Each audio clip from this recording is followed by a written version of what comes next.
Hello, everyone. Hello, and welcome. Thank you for joining us today for Beyond Compliance, the playbook for building disability inclusive hiring initiatives. My name is Brittany Knowles. My pronouns are she, her, and hers, and I am the Learning and Development Specialist here at CareerCircle, where skills go to work. I am an African American female with shoulder length brown colored bob, clear cat-eyed glasses, as well as a bright smile. This is a conversation for talent acquisition leaders who are ready to move past minimum requirements and build hiring practices that work for your organization and for the candidates you may have been overlooking. A few quick logistics before we get started. This session is being recorded. The recording will be shared with all registrants following the event. To enable closed captioning, click more in the bottom right of your Zoom screen, then select captions and then show captions. We will have time at the end for audience Q&A. You can drop your questions in the chat at any time, and I will get to them as soon as we can. Now, let me introduce my panelists. Can I have first Miss Marianne? Well, good Please introduce yourself. afternoon. Thank you for having me. My name is Marianne Hagley. I'm the Director for Learning and Leadership at NSITE. That's NSITE. NSITE is an organization that focuses on career skills training, employment readiness, and general professional and leadership development for people primarily who are blind and low vision. But anybody may apply. It's just that our main focus is making sure all of our training is accessible to those with vision impairment. I am a 64-year-old white woman. I wear glasses, and I'd love to say my hair is salt and pepper, but to be honest, it's trending heavily to just salt at this stage. And I'm known for funky watches and crazy scarves. I'm not wearing a scarf today. It's too warm.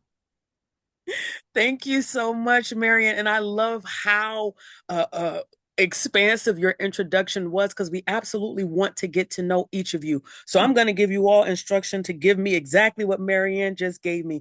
I want you to introduce your name, your role, and a quick word about the work that you do, okay?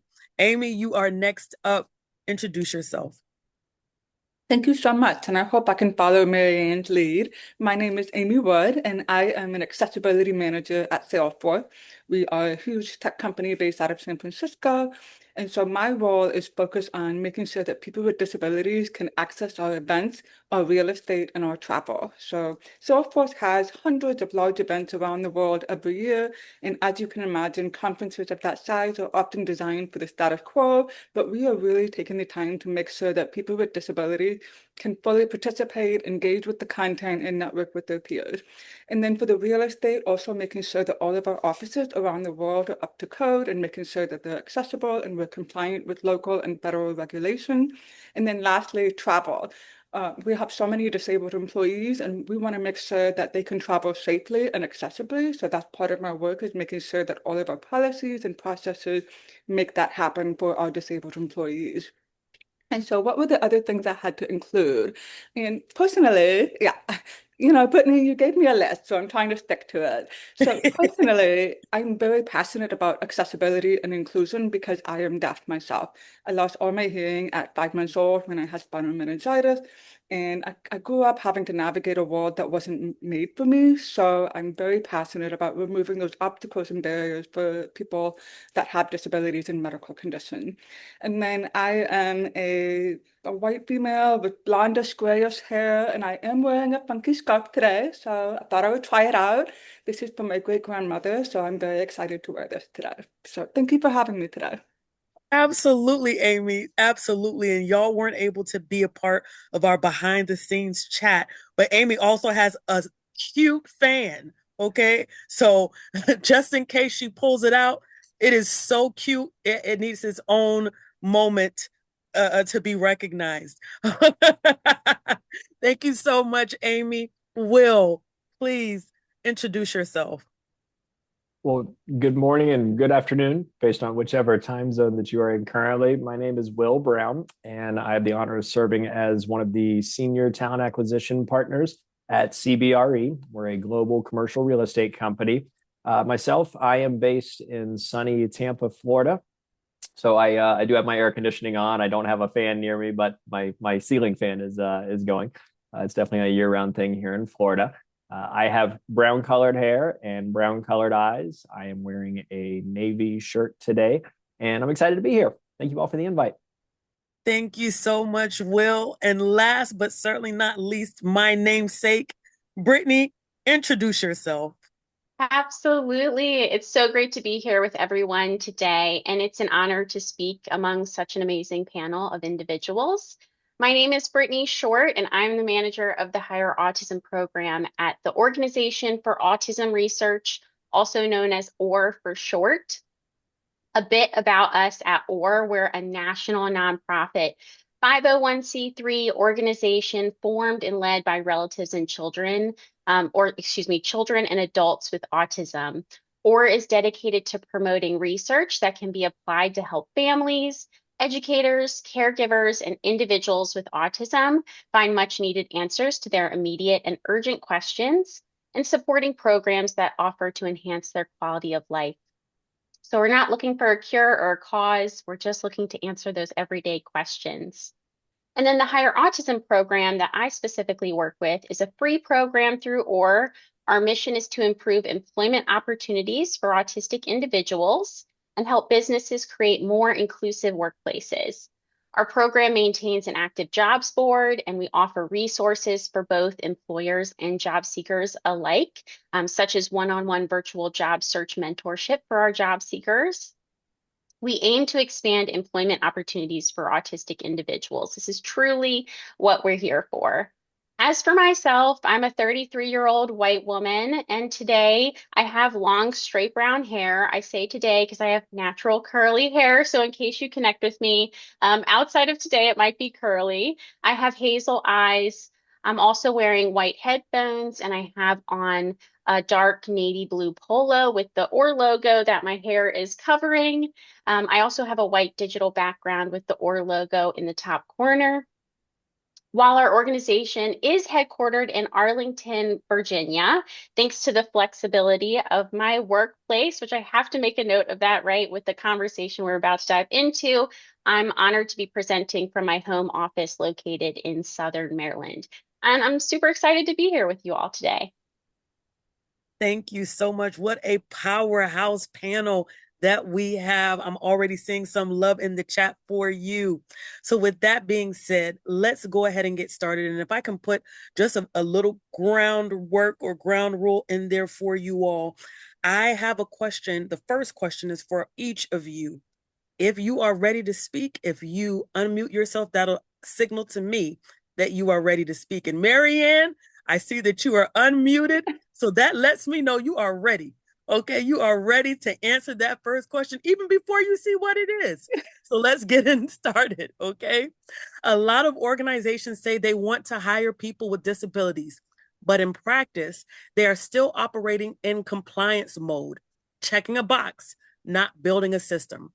From where each of you sits, what does that gap actually look like? And what does it cost companies that stay stuck here? Yeah, that's a really important question, actually. And before I even get into the meat of this, I do need to mention that NSITE, besides providing training for people who are blind and low vision, and also helps them find gainful employment. So we work with employers all the time. We have a curated job board where we really try to make that good match between people who are low vision or who are completely blind with employers who are able to accommodate those employees and take full advantage of their amazing talents, right? So I think we've all seen the studies on the importance of having a diverse workforce. You need people with a different mindset.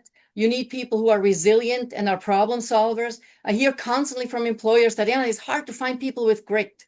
And I say to them, I have completely blind colleagues who go through more challenges by the time I have my first espresso in the morning and have to find workarounds than I ever have to face. So why wouldn't you want a problem solver? Somebody who thinks differently, approaches a problem from a different angle.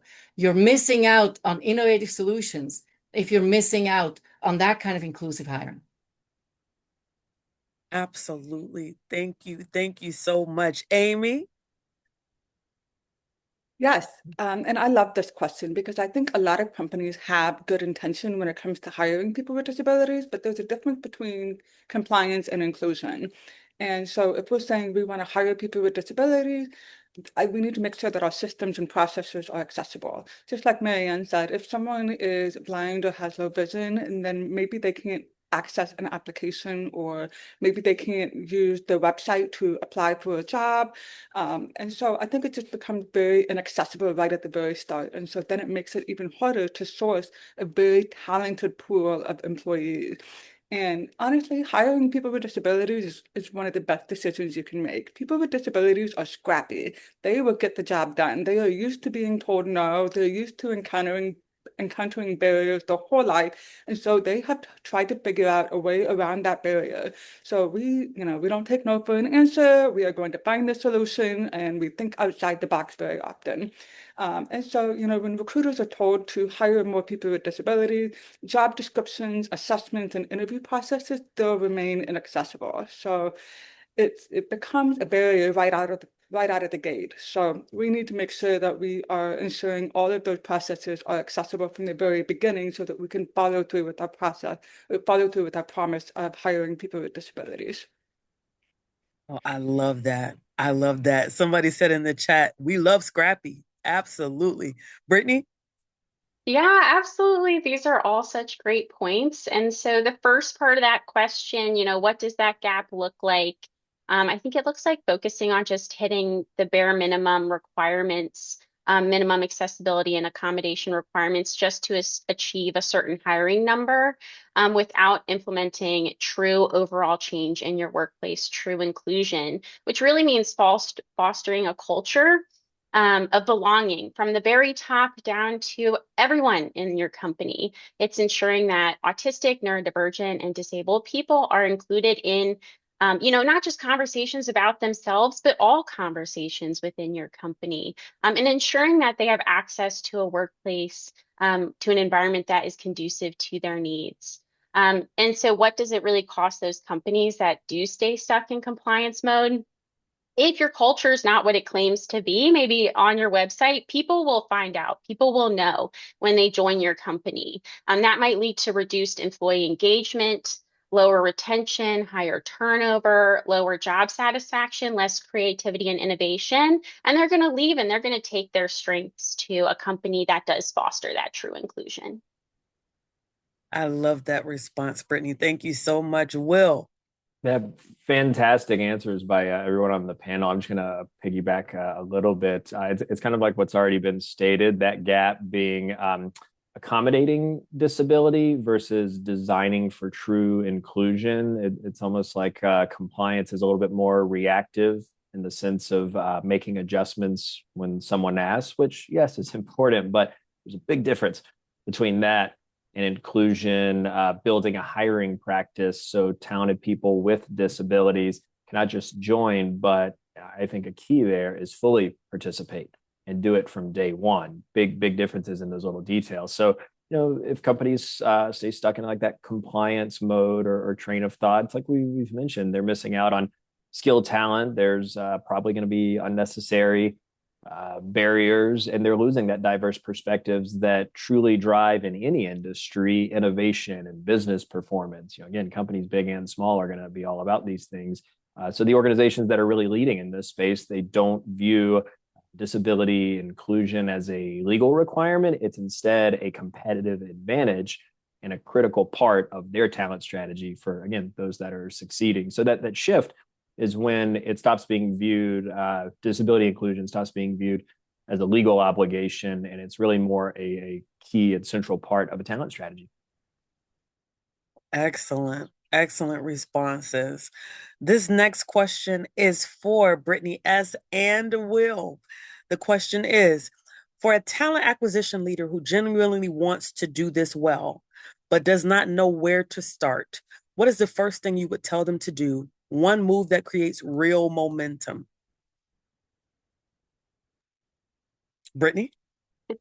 I can take this one. And this is really a tough question to answer. And I'm probably going to give more than one way. So apologies. There just is so many ways that you can start. But some individuals are really hesitant, to implement inclusive initiatives because they're afraid of getting it wrong or making mistakes. So I would say define what you want to accomplish and don't be afraid to start. It's often not one big answer. It's just looking at your processes overall, from the hiring process, the interview process, onboarding, training, and retaining your employees. There's small little changes that you can make that can make a real difference in the employees at your workplace. And then another thing that I will add is to get buy-in from those within your company who want to see this done well, who genuinely want to be a part of the conversation. Of course, it's important to get leadership buy-in because they're the ones in power. Oftentimes, people are looking at them as a role model. So any supervisors, CEOs, interviewers, who have use of accommodations themselves to just speak up and share their experience can be freeing to others who might be a little bit shyer or no, is it just me who's getting these accommodations? But truly, any employees in your company that want to be involved, try to make a space for them, for their voices to be heard. Employee resource groups, advisory groups, these are groups that can make a big difference and can be the individuals who are pointing out where change is needed in your workplace. And so I'll pause so Will has a chance to contribute too. No, please know I'm smiling over here because I'm literally thinking a lot of the same things. My advice would be, approaching this in a very tangible manner, would be start listening to your own employees, as Brittany kind of touched on as well. So funny enough, she just mentioned employee business resource groups, and we have those at CBRE. So I'm going to use my own in-house example here. But engaging in your own EBRG, whatever the name of that may be for this particular population. It's like we talked about earlier, engaging with and listening to your own employees who have that lived experience to understand where the barriers may exist in your own hiring process, those that you identify as well as those that are shared with you by your own employees. So again, CBRE, we have an abilities EBRG, which can be a powerful partner. They help our talent acquisition teams identify these opportunities, create a lot of practical solutions. But it's once companies, not just CBRE, but once they engage in something really similar to this, picking one area to improve, whether it's job descriptions, interviewer training is another one that we do, accessibility, sourcing partnerships, such as this particular partnership. It's those small intentional changes that, in my opinion, in our opinion, really build that positive momentum and create lasting impact. It's not about trying to do everything at once. It's taking that first meaningful step and building from there. And I think that's something that, again, no matter the company, no matter the size, it's probably a thought that you keep with yourself all the way through. It's engaging in your own voices, choosing one area at a time as part of the hiring journey to improve, and not trying to solve everything all at once, but the ultimate goal of building a system where candidates with disabilities, simply put, don't feel like they have to overcome any kind of barrier to demonstrate their very talent to your organization. Absolutely. Absolutely. Thank you so much. This next question is for Marianne and Brittany. Question number 3 is, we hear from employers that many candidates with disabilities do not self-identify during the hiring process. Why does that happen? And what does it take to build a culture where people feel safe enough to do so? This is good. I love this question. Yeah, thank you. This is a really good question. Actually, it's such an important question that we have an entire e-learning program focused on whether, when, and how to disclose your disability. It's a huge concern on the job seeker side, obviously. And many of them don't feel comfortable disclosing their disability because there's these nightmare stories out there of what happens. Everything's going well. You've had 3 virtual interviews. Then you're invited for the in-person. You show up and you have a white cane, and then you're ghosted afterwards, right? So these things do happen. And overcoming that fear, we strongly recommend, amongst many other ideas we have, one of them is just do research on the company. So to build off of what Brittany and Will just talked about, If you already have an organizational culture that's very inclusive and supportive of everybody, make sure you communicate that. Yes, you need to listen to your own employees and figure out what the right path forward is, and then use your social media presence. Because as our job seekers do research on your company, they will find out what's out there about your company. And you should not hesitate to share the fact that you're doing the right things. And if you're not sure how it's done, reach out to organizations like the ones represented here who can definitely help you build that organizational culture, make sure it's obvious to everybody out there that that's who you are, that's what your values are, that's where your focus is, and take that fear factor out of it. I love that answer. Thank you so much, Marianne. Brittany. Yes, yeah, excellent points, Marianne. I love it. And I think the reason that people are not disclosing within the hiring process is built within this question, right? It's safety, it's lack of safety. They don't feel safe to open up about their experiences, just as we heard with bad past experiences really do happen to these job seekers. There's a lot of trauma, discrimination, harassment, and bullying that many people have experienced in past workplaces or just in their life in general. So it closes them off, and they want to go into the next interview, into the next workplace, and they want to do well. They want to show up well for you. So they don't want to be judged or rejected. So how do you really create a space where people do feel safe opening up? Well, I think one is coming from a place of understanding. So if you're joining this webinar today, hopefully you're coming out with a better understanding that job seekers are coming with these past negative experiences, and this is a reason why they're not opening up. So you want to prioritize creating a psychologically safe space, meaning that people are going to feel truly included. They're comfortable asking you questions, asking if certain supports are possible, are available. They feel uncomfortable making mistakes, that they're not just going to make a couple of mistakes and be dismissed or think less of. They want to be a valued employee who is looked at like they're going to be able to contribute meaningfully. So I would say listen to your employees, your candidates coming in, and be willing to learn yourself and ask questions yourself, especially if you're coming from a place of power, which the interviewer usually is, the person of power in the conversation. Thank you so much, Brittany. And if I can just have this shameless plug, if there's any companies or organizations on this webinar that need support when it comes down to supporting that culture that is going to cultivate those responses, that's going to encourage people to feel comfortable to be able to disclose, y'all connect with me as the learning and development specialist here at CareerCircle. We have trainings for you and your team. All right. With that being said, my next question is for Marianne and Will. The request for accommodations comes up at two very different moments: during the hiring process and then again on the job. How should organizations be thinking about those separately, and where do you see them get it wrong? Yeah, Will. I'm happy to start with this one. I think it's two separate but very meaningful and distinct conversations. During hiring, they're about ensuring candidates have equal access to demonstrate their skills. And then after hire, it certainly doesn't stop. It's about helping employees perform, grow, thrive in their careers.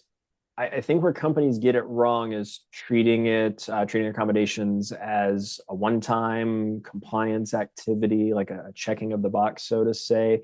CBRE, we leverage resources like I mentioned earlier with the abilities, EBRG, informing not just recruiting, but then to this very question, a lot of our people team members to assist with accessibility, talent development, employee experience initiatives.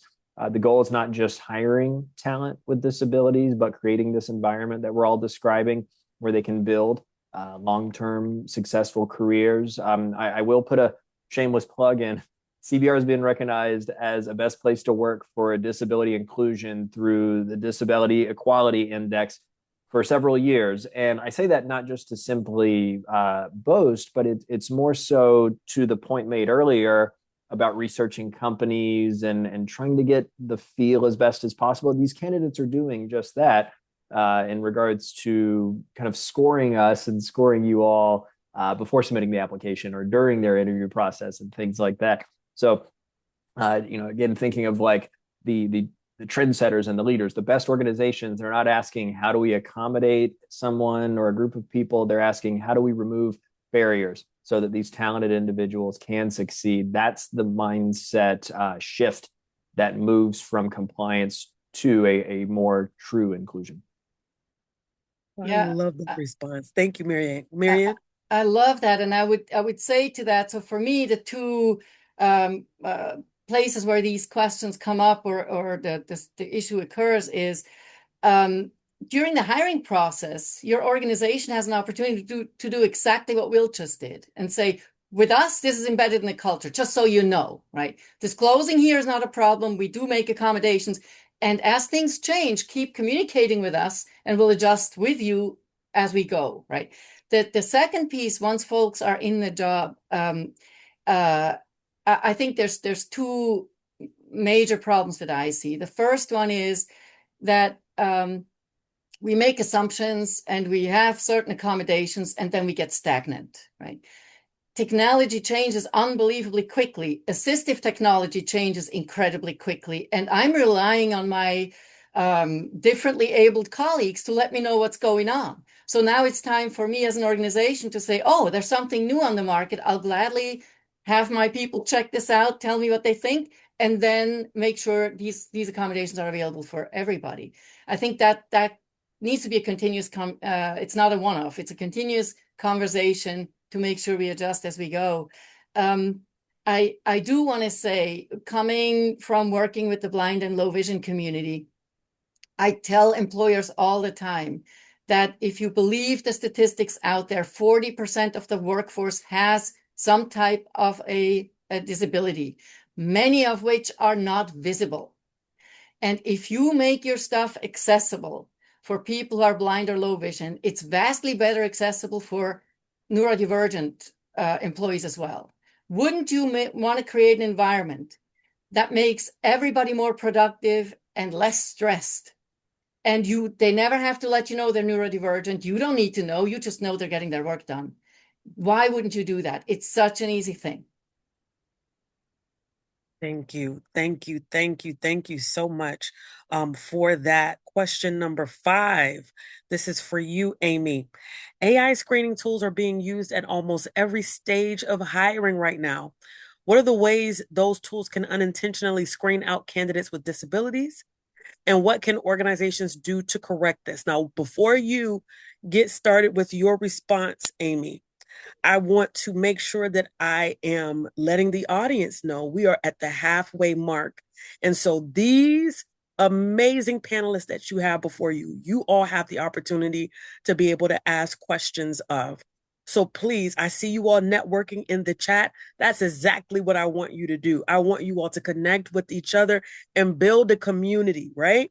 But the second thing that I want you to do is take advantage of the brilliance that is on your screen currently, okay? So while Amy is getting her response together, make sure you're dropping those questions into the chat so that we can make sure that we provide those to our brilliant panelists. And I love how Will is like, yes, connect with me on LinkedIn, okay? Everybody now. Let's go ahead and connect. And Amy, you are up. If you need me to repeat that question, because I know that I asked the question and then kind of re-swizzled, I have no problem asking that question once again. I think I can answer the question in my response, hopefully. Absolutely. Talking about AI hiring tools and how that can impact the hiring process and interview process for people with disabilities. So look, we all love ChatGPT. I think it makes it so much easier to be able to just dump an email in there and say, make this friendly, make it positive. However, AI is not perfect, especially when it's not designed with accessibility in mind. So a lot of hiring teams are using AI hiring tools to improve consistency and efficiency, but they do disadvantage people with disabilities if these AI tools are not designed, trained, and deployed with fairness and accessibility in mind. I'm gonna share some examples of how these risks can come from using AI models, and also how that can cause a big risk to your organization. So one of the first ways that AI tools are being used, first of all, starting with resume screening. A lot of models will review your resume and then they will identify certain employment gaps or non-traditional career paths or assistive technology experience. But that could be interpreted negatively depending on the type of AI tool that you're using.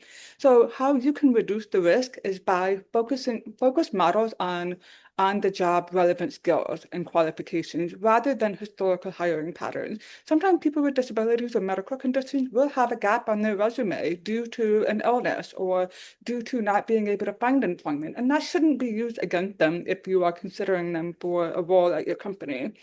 There's also online assessments. Sometimes there are timed cognitive tests online or gamified assessments or interfaces that are incompatible with screen readers and also alternative input devices. And so that can exclude qualified candidates. So you want to make sure that all of your assessments meet accessibility standards such as WCAG. WCAG stands for Web Content Accessibility Guidelines. And there's a whole set of guidelines and regulations online, and you make sure that all of your digital content is up to code with WCAG. You also want to provide accommodation like extended time and offer alternative assessment formats. When Marianne was talking about if you can make something accessible for a screen reader or someone who's blind, it could be more beneficial for someone who's neurodiverse. Think about text-to-speech, for example. Someone who's blind may be using text-to-speech to consume a web page, but that's also going to benefit somebody who has dyslexia. And so you are thinking more broadly about how you're designing something. It's not just for one person. It really is going to benefit more people. There's also AI tools that you can use in video interviews. And so AI is going to analyze your facial expressions, your eye contact, speech patterns, and body language. But sometimes it can misinterpret those characteristics. And those characteristics can be associated with autism or cerebral palsy, facial paralysis, stuttering, deafness, or other disabilities. And sometimes that will wrongly indicate that, or sometimes it will reflect that as an indicator of poor performance. So really, to avoid the risk, you want to avoid using emotion recognition or body language scoring for employment decisions. I talk with my hands a lot. I know I move around a lot. I'm laughing, I'm smiling, and all those kind of things. So just take into account the whole thing, not just what AI is saying. Hey, this person was moving around a lot. It seems like they were uncomfortable. So just eliminate that. And then I'll just kind of wrap it up with voice analysis. So there are some AI tools that are using speech recognition systems, and that can perform poorly for candidates with speech impediments, or people with accent that are influenced by disabilities. I myself have a speech impediment. Sometimes I can't say my S's and R's correctly. And so if you are able to use text responses or human interviews as an alternative to voice analysis, you're gonna create a much more fair interview process for people with disabilities. And so, unfortunately, these things happen a lot in AI because a lot of these AI tools have biased training data. They have poor accessibility. They have invalid proxies. So variables like employment gaps, typing speed, speech fluency, or eye contact, that can correlate with disability without reflecting their job performance. So there's so much you can do out there to make sure that you are deploying and training AI tools to be fair and accessible. I'll stop there. Oh, that was good. That was so good. I loved your response. And this AI is so uh it's such an exciting emerging new technology that has been very helpful to make things efficient, but it's so important to think about how it impacts the day to day. And so you kind of breaking down how we need to be cognizant of our use and making sure that we're doing that Q&A to ensure that we're not excluding exceptional talent. Thank you for that. Thank you for really breaking it down for us the way that you did. This next question is for my namesake, Brittany. Neurodiverse candidates bring real strengths, but they can also be filtered out by hiring processes that were not designed with them in mind? What are the specific things organizations need to consider to make sure that is not happening? Amy kind of touched on this. So you piggyback, talk to me. I know I was going to give shout out and Amy or a shout out to Amy today for, supporting this conversation of really leading with a strength-based or skills-based hiring process. I also love, just as the point that we're talking about, not labeling people or putting people in a particular box, but being open-minded. And so to dive into this questions, the specific things that organizations can consider to make sure neurodiverse candidates are not filtered out through their hiring process. A lot of candidates can self-select out of opportunities.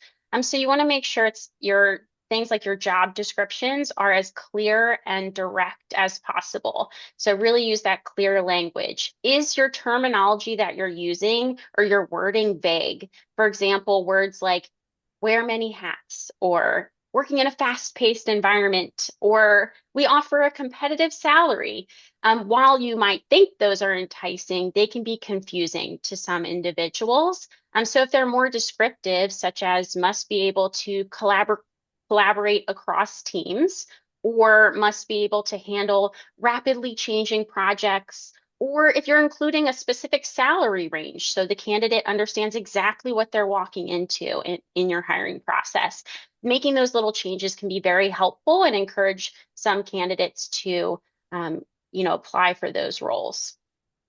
Also, how many required skills do you have on those job descriptions? Are you differentiating your must-haves from your desired qualifications? So take a really hefty look at those educational requirements you're asking for, or the prior experience required that you're asking for. Saying a requirement like a minimum of 3 years prior experience working in a certain sector can be very limiting for some candidates. So instead, focus on describing those specific skills or outputs needed from that individual. Really think about what skills enable someone to be successful on the job that you're recruiting for. Also, just having that willingness and openness to provide things like interview questions in advance.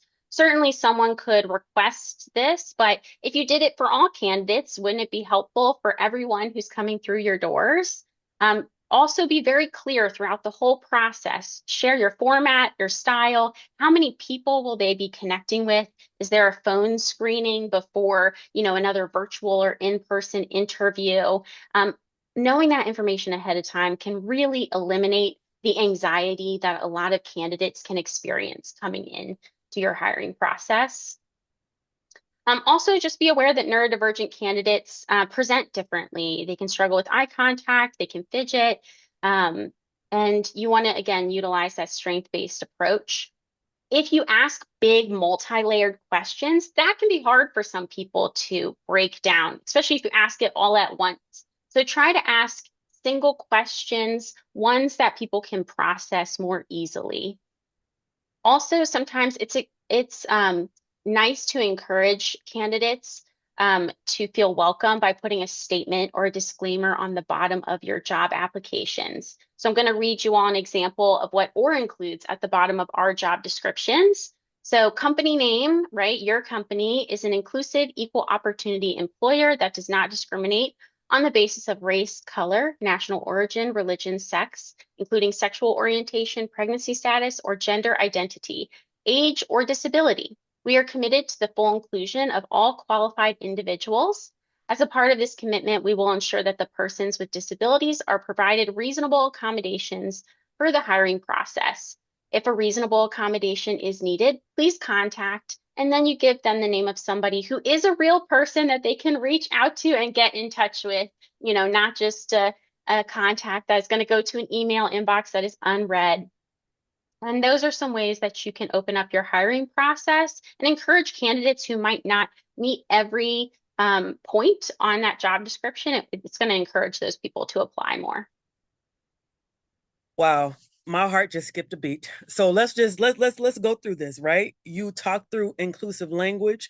You gave us a specific example. I hope you all were listening, because that just copy and paste and make sure that you're citing Brittany. Okay, that was amazing.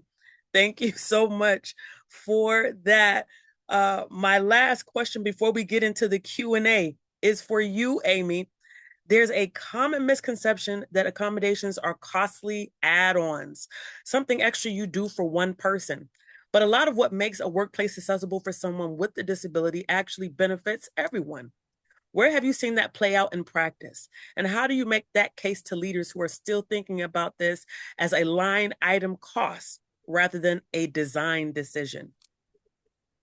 I love this question because it is something I deal with every day. And we have a lot of people that assume that we are just implementing accessibility for one person or for a small group of people.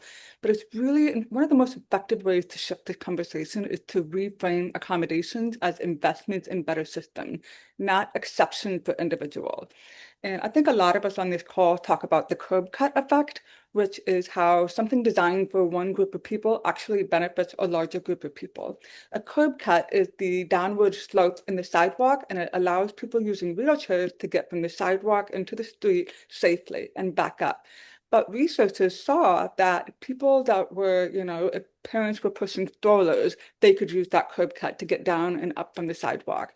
People pushing carts or cyclists, well, cyclists aren't supposed to be on the sidewalk, but I digress. There is still a bigger benefit of curb cuts, bigger than what they originally intended for people using wheelchairs. So here's some examples that I have that I've seen reflected across our events and at Salesforce. Captions. Captions are amazing. But here's a little fun fact. 80% of people that use captions aren't even deaf or hard of hearing. Captions are really beneficial for people that are maybe in noisy environments and can't quite hear the Zoom call. People that speak English as a second language. It is really beneficial for people to have a visual text of the words being spoken so they can follow along a little bit easier. Employees that are joining from mobile devices, or if someone is reviewing a meeting, reviewing recordings after a meeting, and there's the transcript there. And then also you have people who are deaf or hard of hearing. And I know I'm deaf and I rely on captions, but we can't forget about people who have moderate hearing loss just from getting a little bit older. They are going to lose a little bit of hearing just due to aging or too many concerts and loud music and all that. You are going to experience a gradual decline of hearing as you get older. And so captions are going to be really beneficial for those people. Flexible work arrangements. And this can be essential for employees managing disabilities. And so if they have chronic health conditions, these flexible schedules and hybrid work also improve retention, they reduce burnout, and they support caregivers and parents and employees across different time zones. I think a lot of us are in the sandwich generation where we have children and we're also caregivers for our parents. And so that's a lot that we're trying to manage with doctor's appointments or home health care and all of those things. So having a flexible work arrangement will benefit so many people. Clear documentation instead of verbal only communication, having written decisions, written agendas, and meeting notes really does help employees with cognitive disabilities, like ADHD, or even benefiting people with hearing impairments. There's been so many times that I've been in a meeting and I thought I heard something and I did not hear it, and then I did not follow through. And so it would have been better had I just had a written documentation of what the decision was, what the action item was, and the next steps. So clear documentation, clear, easy to understand, plain language. No one is ever going to come to you and say, that was too easy to understand. Just keep it nice and plain. If you're using jargon or, tech-heavy language, just make sure you're simplifying that. And so that's really important for people with disabilities, but also without people with disabilities. And then also accessible digital products, better color contrast is a huge thing. And I was talking about the aging population, the aging workforce, people over 50 aren't necessarily disabled, but they benefit from things like better color contrast, bigger text, bigger font on the screen, quieter environments and plain language. So it just makes it easier for people to be able to follow along, absorb the content, and deliver upon that. And then lastly, I'll just wrap it up with speech-to-text and text-to-speech tools. These technologies support people with visual impairment, dyslexia, and mobility limitation. And it also helps employees multitask, review content, and consume information. Have you ever tried to use your mouse to click on a little radio button and it's just like the button is so small and you're trying to find it and click on it, Imagine if you have a mobility disability or, arthritis in your wrist, or maybe you got hurt playing pickleball or something. That little radio button is going to be so hard to click on. So just really thinking broadly about universal design is going to make it so much more accessible and easier for people to use. And so I'll just wrap it up with saying, the business case needs to stop being how much will this accommodation cost? It needs to ask, what friction are we removing from the system? So don't think about accommodations as benefiting one person and it's going to be costly and it's not worth it. You're going to be benefiting your entire workforce, mostly everybody. So that's my answer. I love it, Amy. And thank you so much. You just helped me to see my world differently, because there's so many things that you mentioned that I use on a daily basis. And everybody uses that. And so thank you so much for really breaking it down. Now we're on to Q&A from our audience.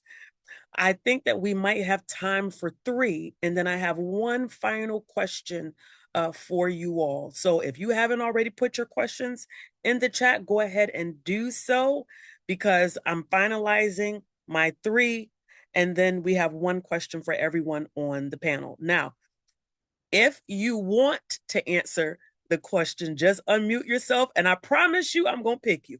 All right, question number 1. What are the 3 most essential and realistic things that I can do to prepare myself as a neurodivergent employment seeker to find my next job, including both preparedness and things to look for in the hiring process or company?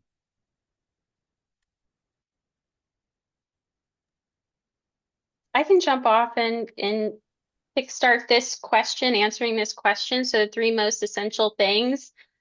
This is another tough one to answer, but I would say finding a mentor, shameless plug, because Hire Autism does provide mentorship to autistic job seekers. We've seen this really make a big difference, eliminate a lot of the questions and fears about what's behind a job search. How do I get prepared? How do I even look for jobs on a job board?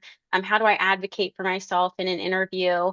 And so really connecting with some sort of mentor. It does not have to be through some sort of neurodivergent supportive program. It can be a family member, it can be a friend, someone to sit down with and practice and go through. Advocating for yourself and your skill sets can help you feel more prepared when tackling the job search. Did I get through the question there? Let me know if I ever missed anything. I'm bad with multi-part questions myself.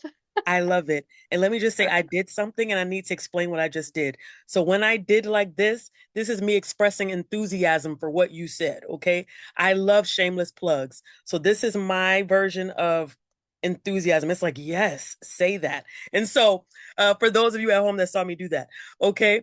So I also want to just make sure that I'm emphasizing those shameless plugs that have been made, because it's absolutely worth it. Will was talking about the award that his organization got. Brittany talked about the mentoring component of her role. Marianne, you spoke to what? There was something that you said to us. My memory isn't serving me well at the present moment.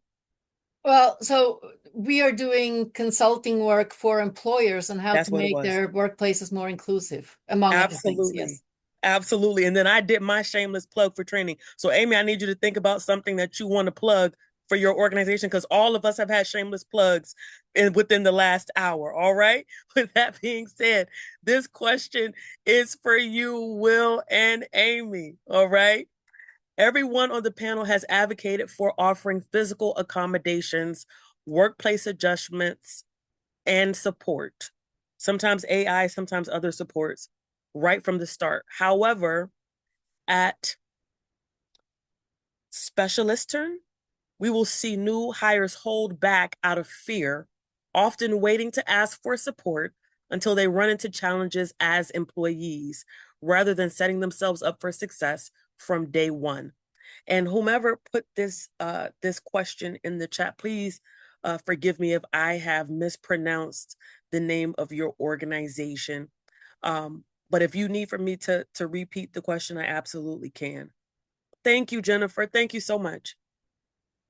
And so I can repeat it once again to make sure that you all have that question down. And it was specifically asked to you, Will and Amy.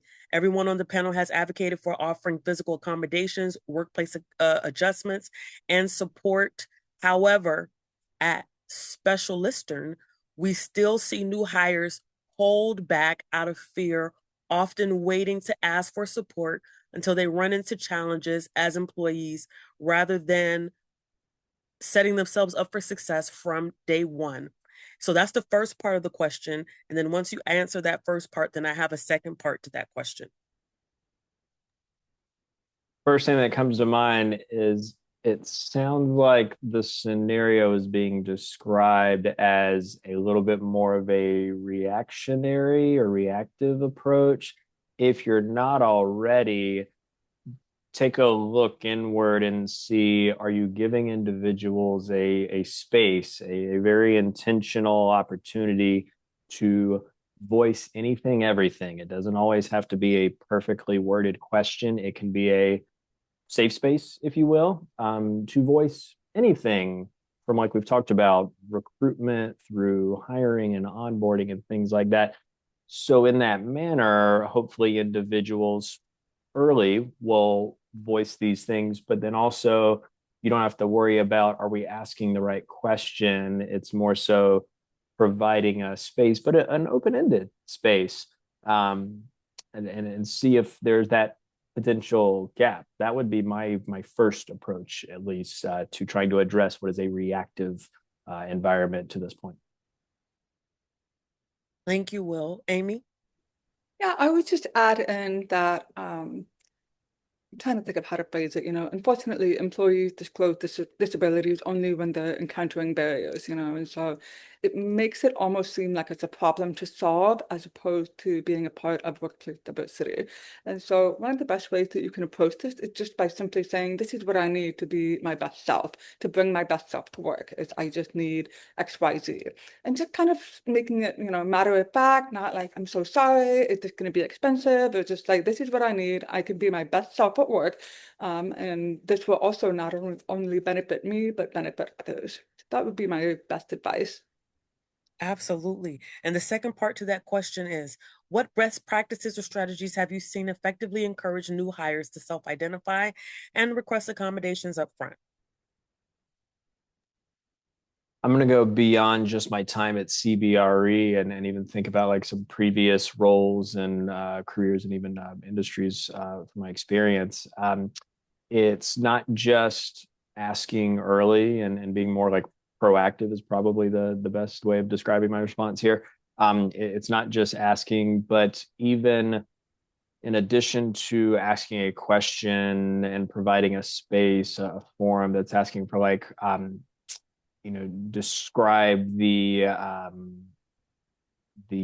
specific like disability, but even taking a step further and saying like, can you provide specific previous accommodations that you've received? Because sometimes the best scenario, the best way that we can like respond and help is if somebody says, well, I had this at my last role and this was really beneficial. It's not always a guarantee that the current company can match what you had previously, but it gives us a great starting point, and we might be able to indeed like match it or maybe even try something and do it a little bit better. So it's not just asking for the like self-identification part, but we love the inspiration and ideas of like, you could have this diagnosis or disability, but each individual may respond differently to that, and thus like telling us what accommodation has helped you the best. We love to hear that as well. Love that. Thank you, Will. Yeah, I agree. I just want to piggyback off of that. I think being able to define your needs very clearly or be able to work with those who may be open to exploring those needs just is helpful for both parties.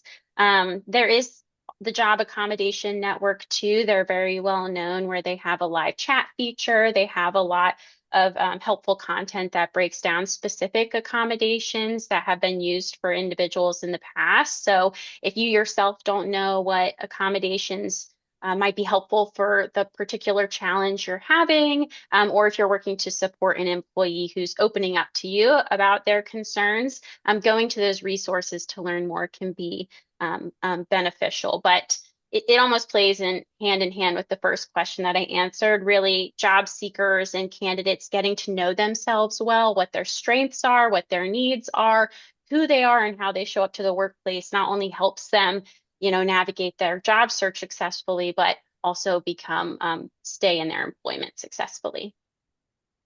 I love that. Thank you so much, Brittany. All right, we have our fire round. Okay, so that means 30 seconds or less. And I'm going to give you 10 additional seconds, Amy, because I want you not only to answer this question, but also give us a shameless plug for your organization, because we want to be as inclusive as possible. Everybody else had one. You get an extra 10 seconds. All right. So with that being said, the last question of the day, as we wrap up the panel portion, I want each of you to let us know, if the talent leaders in this room leave today, what can they implement? One thing from this conversation. What would it be? What would you want it to be? Who wants to go first? Marianne, I love it. I know I'm your favorite victim, and Amy's been talking about the aging population. I've disclosed I'm 64 years old. I'm going to date myself further. I don't know if you guys remember, but there was a time when the motto worldwide was, we got to go mobile first. I remember the day when we didn't have email, okay, just so we're clear. Mobile first. Your key takeaway as an employer from this session, as far as I'm concerned, let's move from mobile first, which we've achieved clearly. Let's please go to accessible first. That needs to be our number one priority, and everything else will flow from there. Yes, Marianne, accessible first. Will. Implement a mindset, if it is not already present, that this is not a one-time conversation or act or checking of the box. It is an ongoing, communicative, back and forth conversation that continuously evolves, but everyone approaching that with a positive manner and intent, because that is how we, on all sides of the table, essentially get better at what we do throughout changes in our workforce. Yes, yes, and yes again, Brittany. Yes, I agree. Be open and be adaptable. Real impact and real cultural shifts happen when people sit down and they're intentional about change, intentional about supporting their candidates, not just from the first time someone expresses a need, but every single time. People are different. They're always going to bring different perspectives to the conversation. I love it. And lastly, with your additional 10 seconds, Amy. Ooh, okay, I have 40 seconds. So one thing I would say to just remember that accessibility is not a one-size-fits-all solution. I don't know sign language. I am deaf and I do not know a lick of sign language, but a lot of times people have assumed that this was the accommodation that I needed. So if you're going to be setting up a process to receive accommodation requests, allow them to tell you exactly what they need. Don't make any assumption. In that way, it takes the guessing game out of it for you. You don't have to try to guess what they need, or 11% of the blind community uses Braille. Marianne, I hope I'm doing that right. I believe that it's 11% of the blind community that uses Braille. So if someone says I'm blind, don't make the assumption that you need to put everything in Braille, but just ask them simply what works best for you. Then I'm going to wrap it up with a little plug that Salesforce, the company I work for, we have been named on the Forbes Accessibility 200 list for the second year in the running. And so this is amazing. I think this really reflects our commitment to digital inclusion, accessible product design, and workplace equity for professionals with disabilities. So that's it. I love that. I love that so much. And I'm going to wrap it up in a bowl. I just had to take notes. Accessibility first from Marianne. Ongoing communicative conversation to improve our workforce from Will. Being open and adaptable from Brittany. Accessibility is not one size fits all from Amy. Yes, yes, and yes again. Mic drop moment. Thank you so much, Amy, Brittany, Marianne, and Will. And thank you all for being here and for asking such thoughtful questions. This is exactly the kind of conversation that moves things forward. As we close out, a couple of quick asks. We have put together a resource to help you take action on what you've heard today. The complete playbook for inclusion is available for download now. The link will be included in your follow-up email along with today's recording. Please also take a few minutes to complete our post-webinar survey, which will also be in that follow-up email. Your feedback helps us to continue to bring you conversations like this one. Thank you again to our amazing panelists. You get applause and the hand claps, all right? Your feedback helps us, and what you've done today has incredibly given us all of the tools that we need to start to make those positive changes. We hope to see you all continue with us in the future, and you will be hearing from us shortly. Until next time, everyone, take care. Bye-bye. Thank you, everyone.